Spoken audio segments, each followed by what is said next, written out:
Good morning, everybody.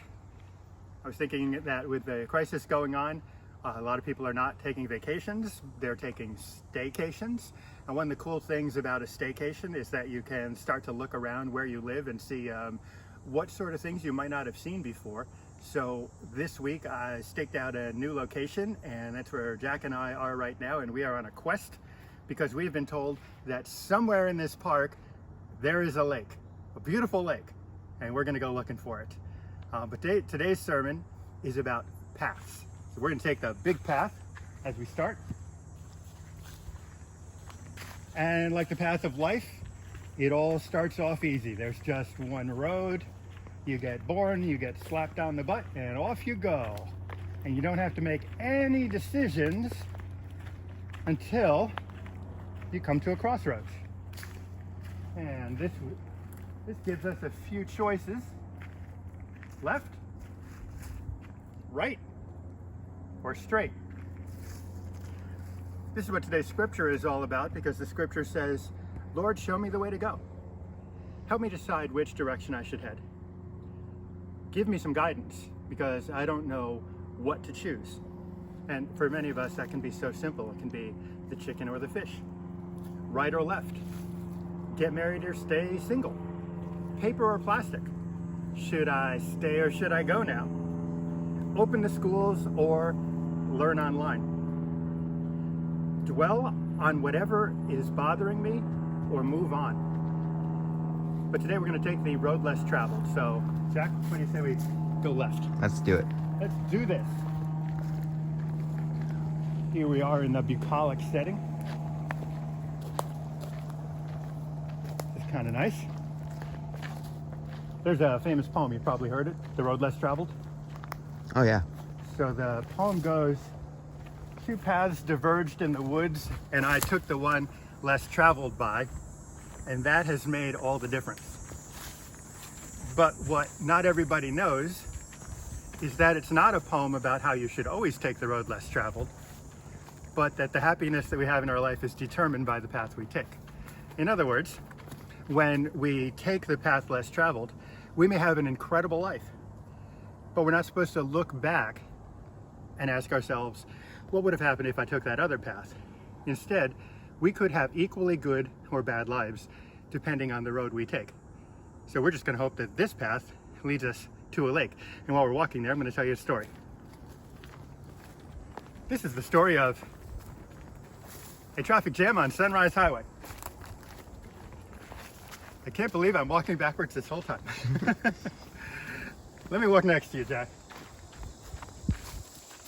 So I was on Sunrise Highway on Thursday, and I was trying to get to the beach to meet my friends, and there was an accident, so all of Sunrise Highway was closed. And I had this decision to make.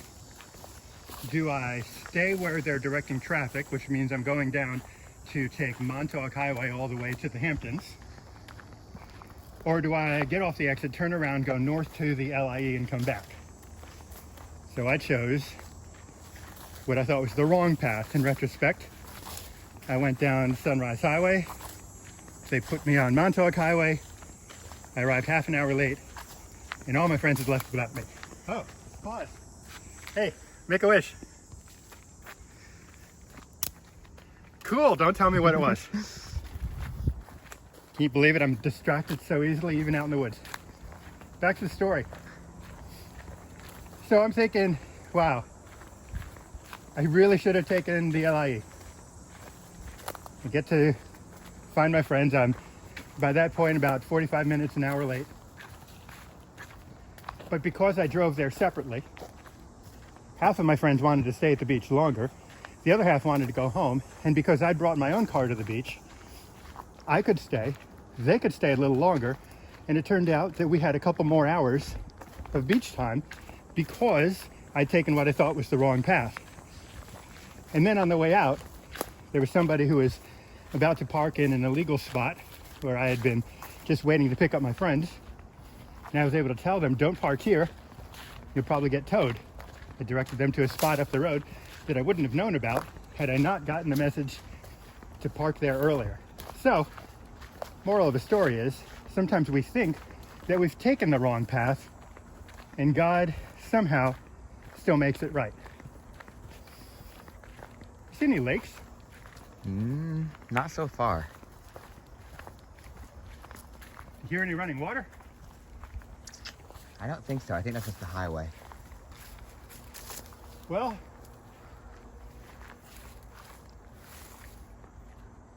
we can make our own path. All right. So, sometimes people go off the beaten path. They just decide they're going to look for something on their own. It's got to be here somewhere. And when we're off the beaten path, we might find brand new things that we've never discovered before, such as poison ivy in the woods. Who knows? It could happen. We could find exciting squirrels or chipmunks. We could make new friends. We just don't know. It's a metaphor. And going off the beaten path seems like maybe a strange or a bold thing to do. But what's amazing is every path that now exists was once off the beaten path. Even the widest road, even the LIE was once off the beaten path. Somebody walking it for the first time. Somebody saying, oh, this is a great place. And other people followed them and got bigger and bigger and bigger and bigger and bigger. So don't be afraid to be a trailblazer. This is Jack's last week with us before he goes back to school in Florida. We're really gonna miss him.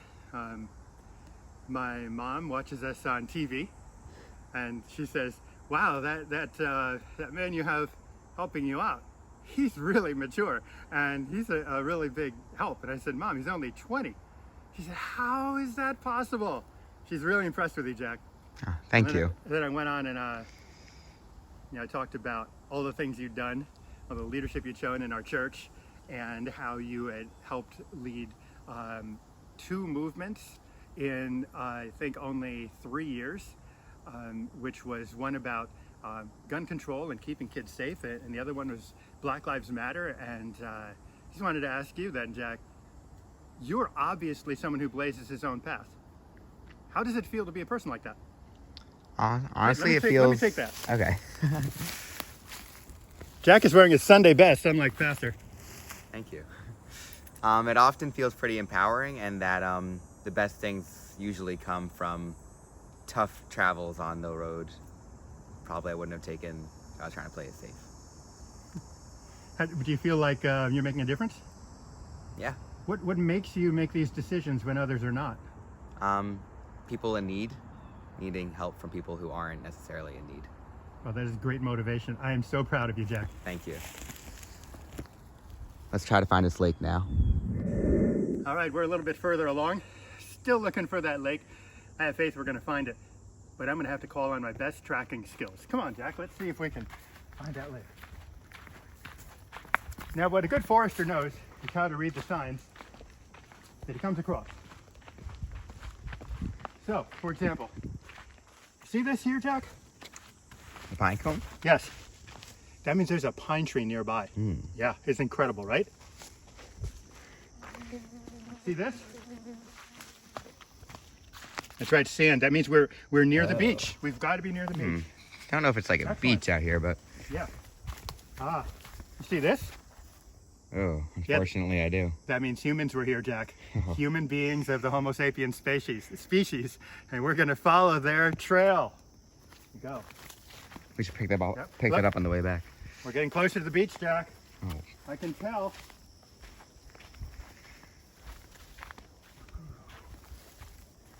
Marching through the jungle. Oh, I think I see something. Do you? It's a fern. Ooh. Yeah. That means he must be getting close to the water. It means that... I don't know what it means, Jack. I'm going to admit it. I don't know what it means. Here's some mud. Look at that. Signs of some strange beast that has crossed by here before us. Let's continue.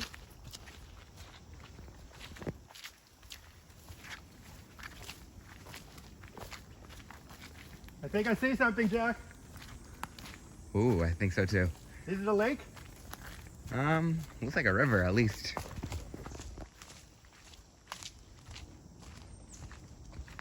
Oh no. Let's go back. Oh, Rich, no, come on, we can get over that.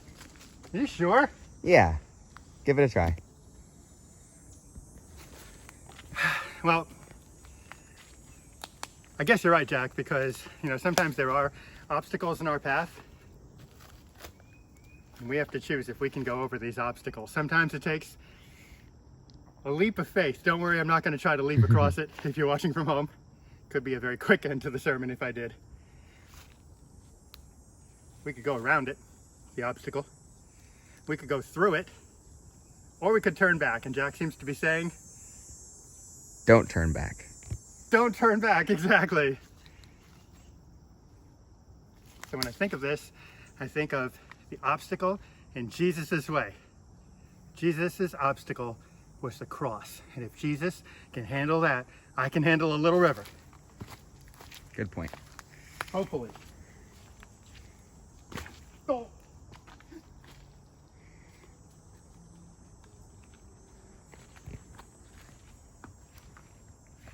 You did it. Now let me give it a go.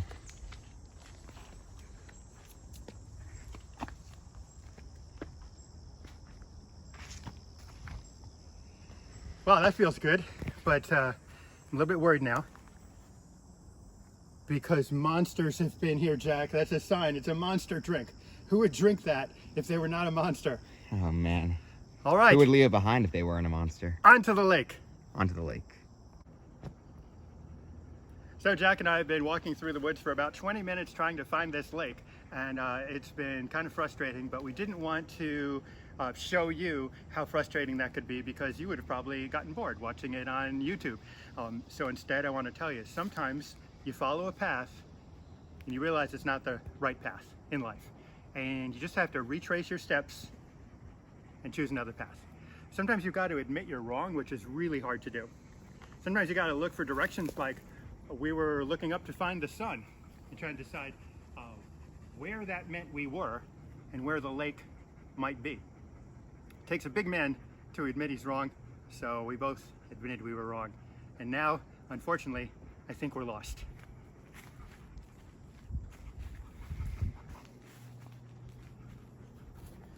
Just kidding, we are not lost. And now I want to tell you a story. Oh, hi there. Oh, it's all right. It's all right, buddy. This is great. Hey, guys.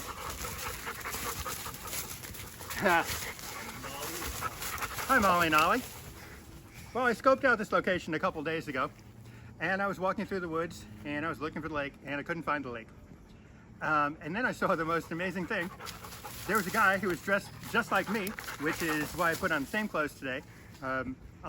Khaki pants and woods shoes and dark green shirt that said forest in it, which I figured was exactly what you should wear when you're in the park. And since I saw this guy and he looked so friendly and he was dressed just like me, I said, I gotta ask this guy, where in the world is this lake? And just as we were about to film this segment, the same guy showed up. I don't know if you want to be on camera. Do you want to be on camera? Introduce yourself. Hi, I'm Eric. Eric's sister Kelly. And Molly Molly. and Ollie. Molly and Ollie. So Eric said to me, well, you just take this path back to the center, you turn left, go to the fence, and turn right, and you'll find the lake. And he was right. But what I can't believe is you're here at this exact moment that I was telling this story. So, That is amazing. you know, believer in anything or not, you got to admit that is something. That is good. If only you were wearing the green shirt today, it would all be It would have perfect. been better. And we just came from the lake, and unfortunately, the dogs went in the lake. Oh, I'm sure they had a blast. So thank you. Thank you. Great to meet you guys. Oh, you're welcome. Nice to see you again. Good to Thank see you. Enjoy your day. See you again. You too. Bye. Bye. So let's follow his directions to the lake. Here we go.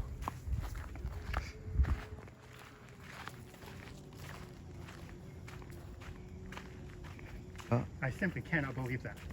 Yeah, that was crazy. Dude, that just is the epitome of God's intervention. Yeah. Like, how in the world, right? Yeah. And here's the river. Oh, I think we got the lake.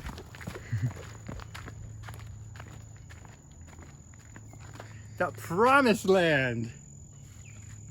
Wow. Beautiful. Finally found it. So guys, don't be afraid to ask directions. of other people. Don't be afraid to ask directions of God. Don't be afraid to look for directions in the Bible. Don't be afraid to ask a stranger who might turn out to be a friend. It's just a great thing that we made a friend on the path today. I want to close with a scripture that says, the road to heaven is narrow and few travel it. But the paths that we choose, the decisions that we make, hopefully, prayerfully, with God's help and with the help of each other, can lead us to that promised land as well. So I want to thank you for watching, and I want to thank Jack for being our videographer. Ever since the crisis began, way back in March, he's going back to school this week. So Jack, God bless you. We wish you well. We hope you have a great semester with your teachers and your friends. Hope that it's a season of joy for you. Thank you. See you all soon. Bye.